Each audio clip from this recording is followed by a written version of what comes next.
पैर पर कोई चीज जैसे चढ़ रहा है, कोई कीड़ा हो कुछ भी हो, है ना, आप दिमाग बाद में जानता है कि क्या चढ़ रहा क्या नहीं, लेकिन झटकना पहले से हो जाता है, हो जाता कि नहीं हो जाता। तो ये उसकी आदत में हो गया, ये अनैच्छिक प्रक्रिया बन गई है। मतलब हम चाहे झटकना तभी, चाहे ना चाहे, पैर अपने आप झटक देगा।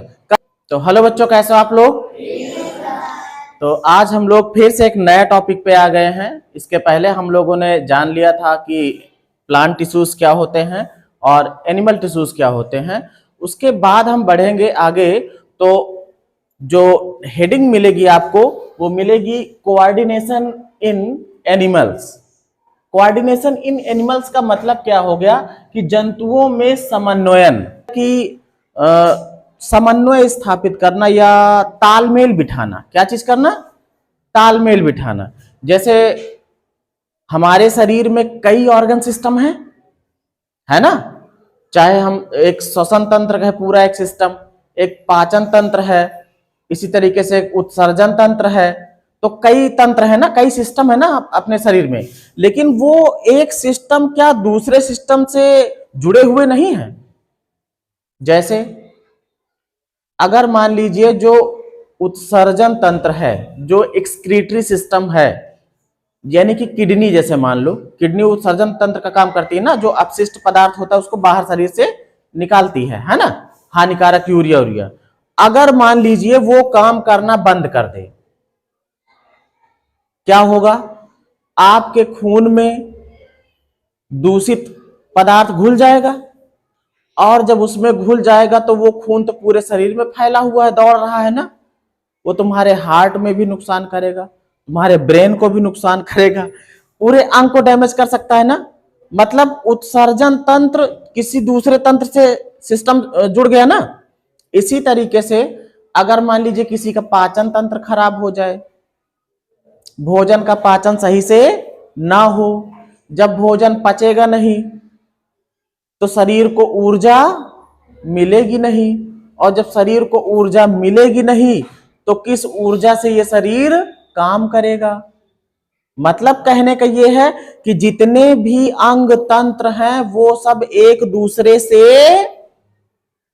जुड़े हैं, समन्वय स्थापित करे हैं। समन्वय स्थापित करने का मतलब जुड़े होना, और अच्छी तरीके से। मतलब ये नहीं कि ऐसे ही तुम अपना काम कर लो अलग, तुम अपना करना, एक सिस्टम है, उस सिस्टम के तहत ही सब चल रहा है। एक भी सिस्टम फेल होगा तो दूसरा अपने आप फेल हो जाएगा। श्वसन तंत्र बंद कर दो तो हार्ट की पंपिंग भी बंद हो जाएगी, ठीक है, पाचन क्रिया भी रुक जाएगी, भोजन का पाचन नहीं होगा, सांस नहीं जाएगी अंदर। तो कहने का मतलब यह है कि सारे तंत्र एक दूसरे से जुड़े हैं, और किसी एक तंत्र में अगर गड़बड़ हो जाएगा तो दूसरा तंत्र भी अपने आप नष्ट हो जाएगा, फेल हो जाएगा। तो वही हमको आज जानना है कि कोऑर्डिनेशन इन एनिमल्स, यानी कि जंतुओं में समन्वयन कैसे कैसे होता है। तो दो तरीके का समन्वयन होता है जंतुओं में। पहला है बाई नर्वस सिस्टम, यानी कि तंत्रिका तंत्र द्वारा। दूसरा है बाई इंडोक्राइन ग्लैंड्स, अंतःस्रावी ग्रंथियों द्वारा। ये दो मेन हैं जो मतलब पूरे शरीर में जो बदलाव होंगे, या फिर जो डे बाय डे जो परिवर्तन होगा, या जो भी प्रक्रियाएं होंगी, हंसना रोना गाना खाना पीना सब कुछ, ऑल थिंग्स, ये दो पार्ट्स में बांटा गया है। इन्हीं दो पार्ट्सों के द्वारा कंट्रोल होता है। पहला है बाई नर्वस सिस्टम। तो नर्वस सिस्टम या फिर तंत्रिका तंत्र। तंत्रिका तंत्र, तंत्रिका तंत्र क्या है, पूरे शरीर में ब्रेन से लेकर के नाखून तक, जहां तक जिंदा नाखून है, ठीक है, पूरा एक तंत्र फैला हुआ है, जाल फैला हुआ है। यहां से निकलेगा मस्तिष्क के मेंडुला से, फिर रीढ़ की हड्डी, और रीढ़ की हड्डी में ये ऐसे ऐसे नेटवर्क पूरा बना है ना, आगे से भी पीछे से भी, है ना। फिर उसके बाद पैरों के पूरे स्ट्रक्चर में, पूरे में एक नेटवर्क फैला हुआ है, ठीक है। वही पूरा नेटवर्क जो है, वही तंत्र जो है, वो क्या है, नर्वस सिस्टम है। क्या चीज है, नर्वस सिस्टम। काम क्या होता है, रेगुलेट करना और कंट्रोल करना, चालू करना और नियंत्रित करना।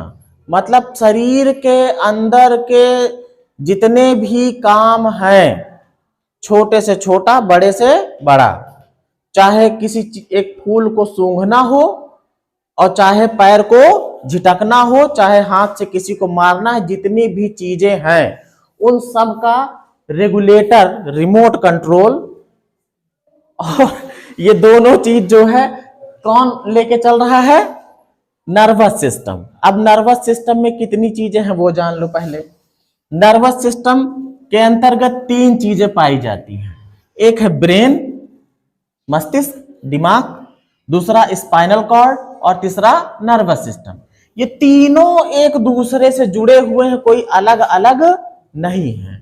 ये समझ लो कि सबसे ऊपर वाली कुर्सी पे है, फिर उसके नीचे जो है रास्ता लगा हुआ है, वो रास्ता स्पाइनल कॉर्ड का है, और फिर इन स्पाइनल कॉर्ड से जुड़े हुए हैं सारी नर्व्स, तीनों एक दूसरे से। अब यो समझो, अगर मेरे शरीर को ही समझो, ये ब्रेन हो गया, ये स्कल है, खोपड़ी का जो मतलब हड्डी वाला हिस्सा, फिक्स हड्डी वाला, बाकी जगह की हड्डियां चलती हैं, यहाँ की हड्डियां चलती नहीं है। इस फिक्स हड्डी के अंदर बहुत ही सॉफ्ट और महत्वपूर्ण अंग भरा हुआ है, वो क्या है? मस्तिष्क, दिमाग है। क्या है? दिमाग। दिमाग का जो ये पिछला हिस्सा है, जो ये यहाँ मेंडुला वाला हिस्सा, यहाँ पे जो है, यहाँ पे हड्डी नहीं, ये भी ध्यान रखना, यहाँ किसी को मारना भी ना, ठीक है। यहाँ से जो है सिर्फ ये मजबूत हो गया है, यहां से ये रीढ़ की हड्डी जुड़ी हुई है ना, ये जुड़ी कि नहीं जुड़ी है? तो ये हो गया, ये पहला नंबर, ये ब्रेन हो गया। ब्रेन के बाद फिर ये स्पाइनल कॉर्ड पे आ जाओ, मेरुदंड, मेरु माने पीठ समझो, रीढ़ समझो, और दंड मतलब डंडा। तो यहां बीचों बीच से एक आई हुई है हड्डियों की एक श्रृंखला बनी हुई, और वहां की हड्डियां ऐसी नहीं होती हैं, जैसे यूं समझो कि इधर भी हड्डी, इधर भी हड्डी, लेकिन बीच में जो है पाइप जैसा रास्ता रहता है, उसी के अंदर से जो स्पाइनल कॉर्ड, जो मेरुदंड रहता है, उसी के अंदर से वो नर्व्स गई होती है। कभी भी देखना किसी की रीढ़ की हड्डी का अगर कहीं मिल जाए, जो लोग खाते वाते होंगे उनको पता होगा, ठीक है, वो मोटी सी मतलब एक सबसे मोटी नर्व्स गई होती है दिमाग से, यहां पीछे यहां तक आई होती है, और फिर उसमें से, ये तो हो गई स्पाइनल कॉर्ड, मेरुदंड हो गया। मेरुदंड हड्डियों का ढांचा होता है पूरा यहां से यहां तक का, और उसके अंदर होल होता है, होल के अंदर ही वो स्पाइनल कॉर्ड के अंदर जो नर्व्स होती हैं वो गई होती हैं, और इससे जुड़ी होती हैं दाएं बाएं नर्व्स। जैसे स्पाइनल कॉर्ड यहाँ पीठ की हड्डी से गई है, फिर ये आया है ना पूरा ये चेस्ट का, हाँ, तो यहां तक पूरे शरीर तक नर्व्स क्या है? फैली हुई हैं। यहां से आके पूरे एक एक, कहीं 1 इंच भी नहीं छूटेगा, हर जगह तक नर्व्स फैली हुई हैं।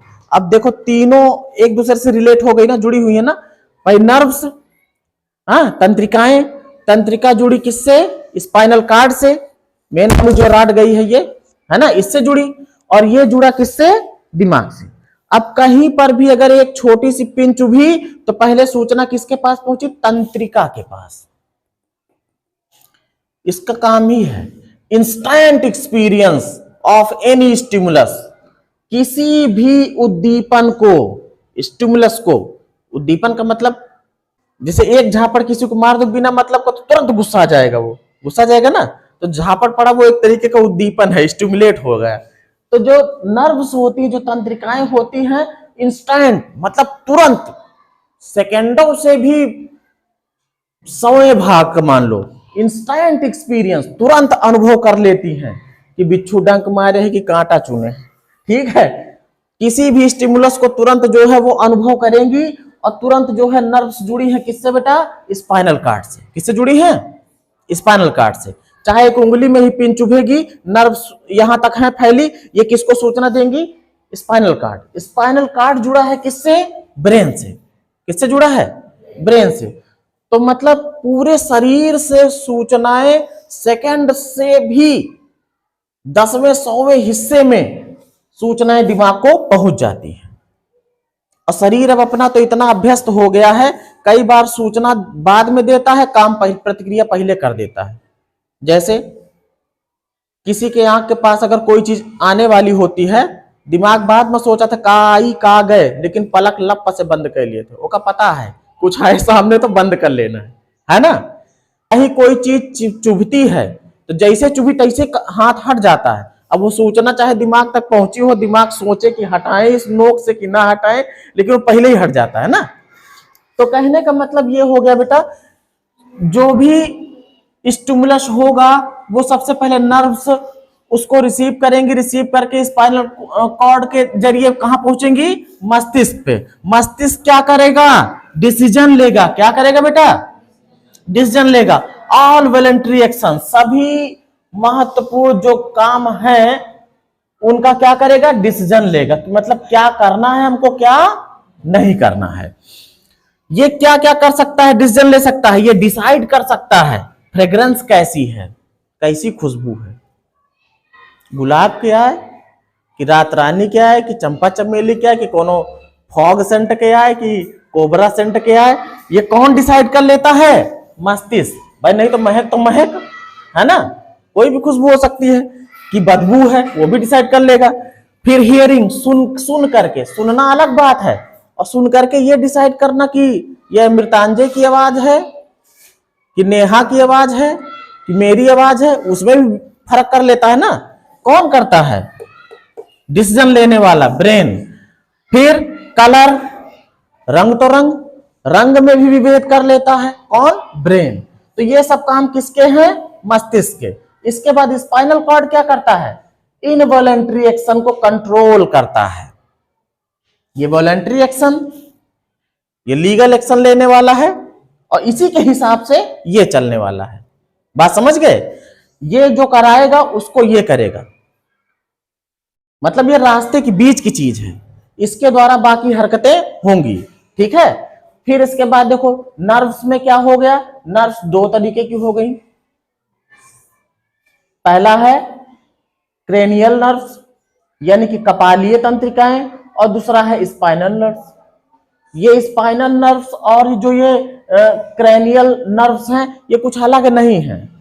कपालीय, कपाल मतलब खोपड़ा, जो खोपड़ा है ना, ये खोपड़ी, ठीक है, इसके अंदर जो नर्व्स हैं, नसें हैं, तंत्रिकाएं हैं, वही तंत्रिकाएं जो है कपालीय तंत्रिकाएं कहलाती हैं। इनका काम क्या है, receive stimulus from sense organ. जो आपके 5 ज्ञान इंद्रियां हैं, सेंस ऑर्गन्स हैं, कौन कौन से, आंख, कान, नाक, जीभ, त्वचा, जो भी 5 हैं, उनसे जो है क्या करता है, स्टिमुलस को रिसीव करता है, उद्दीपन को लेता है, कौन, क्रेनियल नर्व्स। और फिर कहां को भेजता है, टू ब्रेन, मस्तिष्क को भेजता है।